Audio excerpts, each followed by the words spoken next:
Good morning গাইছ। মই ৰাতিপুৱাই এবাৰ উঠি গ'লোঁ, কঁকাল চকাল অলপ ঘূৰাই দিলোঁ, উঠি কিনে তাৰপিছত আৰু হৈ গ'লোঁ। তাৰপিছত আৰু বোলো শুই থাকি লাভ নাই, উঠিব লাগে, যিহেতু কাম আছে, কামত যাব লাগিব। হেডফোনডাল ল'লোঁ, মই হেডফোনডাল চাৰ্জত দি দিলোঁ।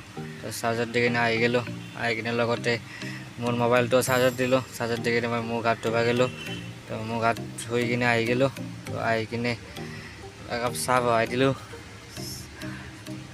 একাপ চাহ বহাই দিলোঁ। চাহৰ চচটো আৰু তাতে নাথাকেই, থাকিব খোজাই নাই, অৱশেষত থাকি গ'ল।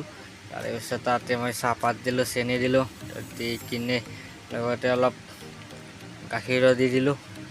গাখীৰ দি কিনে চাহকাপ উতাল আহিব দিলোঁ। তো লগতে এগিলাচ পানীও খাই দিলোঁ। মোৰ চাহ হৈ গ'ল। তো ইয়াৰ লগে লগে মই ভাতটো বাঢ়ি ল'লোঁ, যিহেতু কাম আছে, কামলৈ দেৰি হৈ যাব। তো ভাতটো খাই ল'লোঁ। Bye bye. তো আজিলৈকে বাই বাই। ভিডিঅ'টো ভাল পালে লাইক শ্বেয়াৰ